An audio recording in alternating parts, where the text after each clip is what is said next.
avec Sébastien Lai. Bonsoir.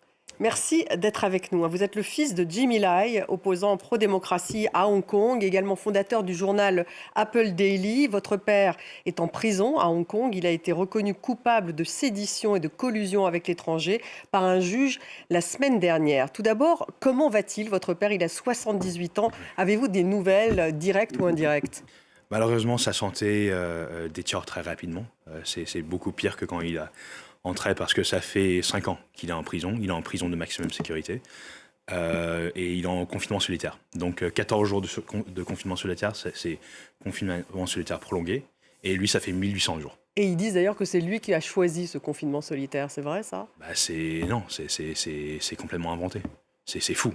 Et les conditions auxquelles il est dedans sont horribles aussi. Il n'a pas de lumière dans sa lumière naturelle dans sa celle. Et il n'a pas de droit d'aller en masse.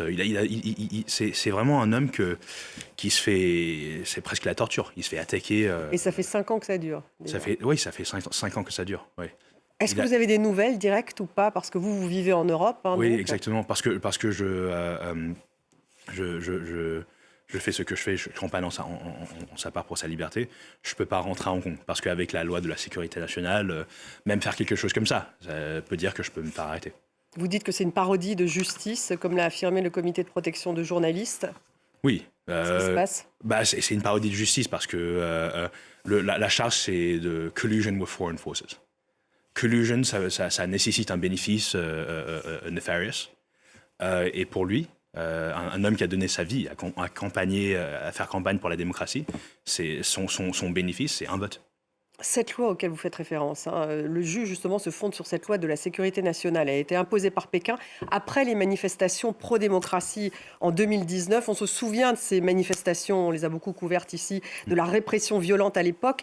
Est-ce que d'abord votre père participait à ces manifestations? C'est aussi la raison pour laquelle il a été arrêté, parce qu'il a été arrêté un peu plus tard. Il a été arrêté un peu plus tard, mais il s'est fait arrêter parce que mon père était le fondateur et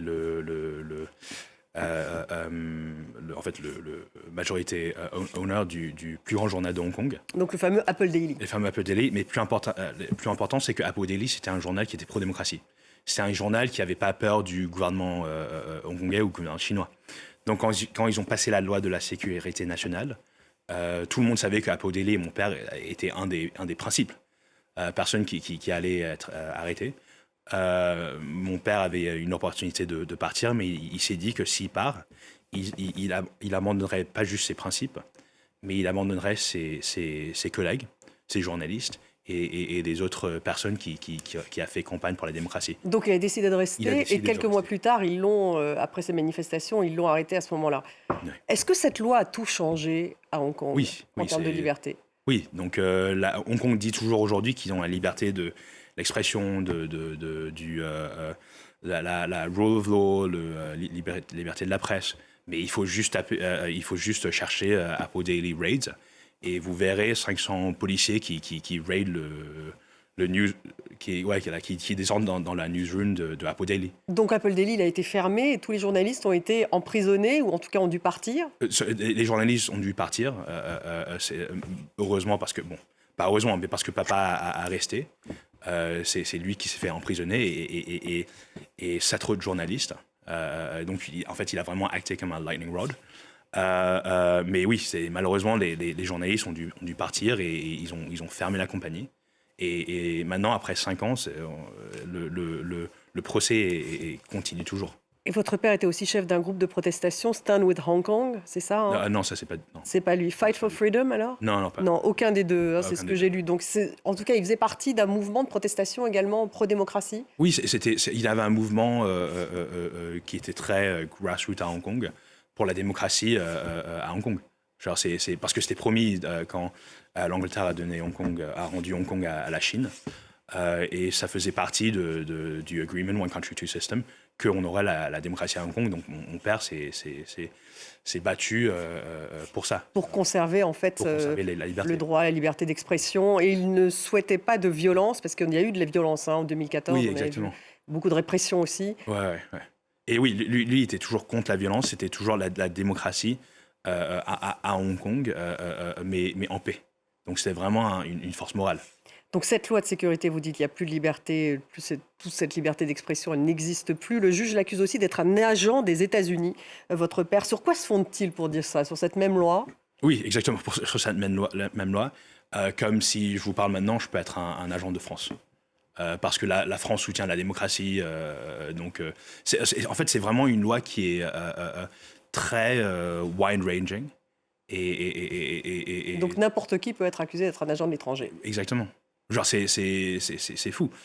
Les accusations viennent de son journalisme, de critiquer le gouvernement, d'appeler pour plus de liberté, plus de démocratie. Si l'homme c'était un agent, il resterait pas à Hong Kong. Il resterait pas pour protéger ses employés. Genre, c'est vraiment... c'est un jugement mais terrible et fou et horrible pour la société hongkongaise.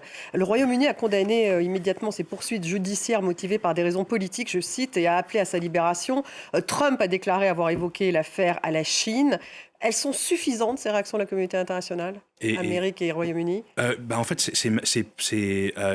bon, bien sûr qu'on est très content de voir ça, on est très grateful. Mais en fait, c'est même plus que l'Amérique et le Royaume-Uni. Le Canada a joint l'appel. Oui, alors on apprend à l'instant que les ministres des Affaires étrangères du G7 condamnent le jugement à l'encontre donc, de l'opposant pro-démocratie Jimmy Lai, donc votre père. Et ça, c'est une information qui nous parvient de Reuters tout récemment, il y a vraiment littéralement une demi-heure. Donc c'est une nouvelle condamnation, mais elle est toute nouvelle. Parce qu'en fait, vous souhaitez mobiliser la communauté internationale aujourd'hui. C'est important de mobiliser la communauté internationale. Finalement, les valeurs que mon père s'est battu pour, a tout sacrifié pour, c'est des valeurs humaines, c'est des valeurs que dans ce pays, en Amérique, en Britannie, on y croit. C'est la valeur du free press. Donc c'est important que le G7 que les ministres des Affaires étrangères du G7 se soient finalement et condamnés comme a pu le faire le Royaume-Uni ou encore les États-Unis. Qu'est-ce que vous attendez de la France? Vous parlez bien français, vous étiez au lycée français de Hong Kong, vous me disiez cela. Emmanuel Macron était en Chine tout récemment. Est-ce que vous auriez souhaité qu'il en parle à Xi Jinping? Oui, bien sûr. C'est pour dire que la prosécution continue de mon père est cruelle, et pour dire que la France se met derrière les valeurs que mon père a tout sacrifié pour. Des valeurs officiellement, ils n'en ont pas parlé. Officiellement, non. Et c'est des valeurs qui est en fait c'est l'égalité, fraternité et liberté. Genre, c'est toutes ces valeurs et se voient sur l'histoire de mon père.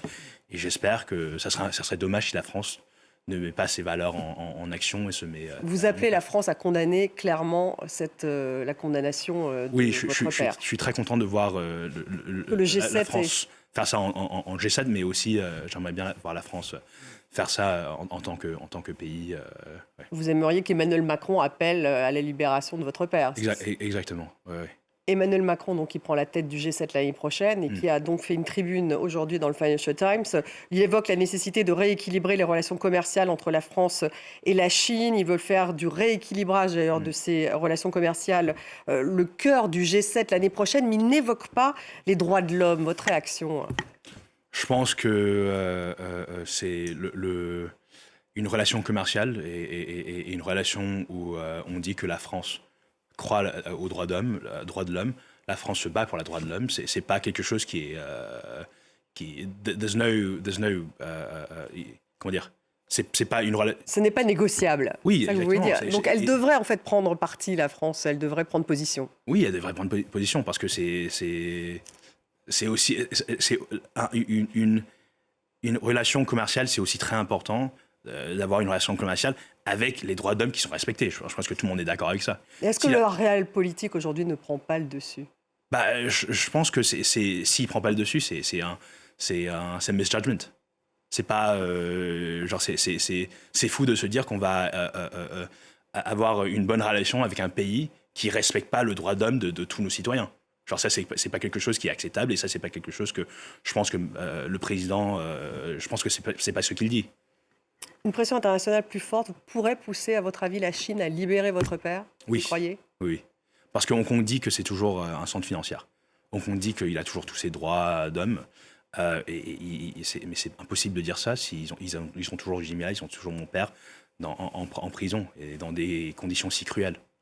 Merci d'avoir été avec nous ce soir, Sébastien Lai. Donc, vous êtes le fils de Jimmy Lai, opposant pro-démocratie à Hong Kong et également fondateur du journal Apple Daily, qui a été reconnu coupable de sédition et de collusion avec l'étranger par un juge la semaine dernière à Hong Kong. Merci encore.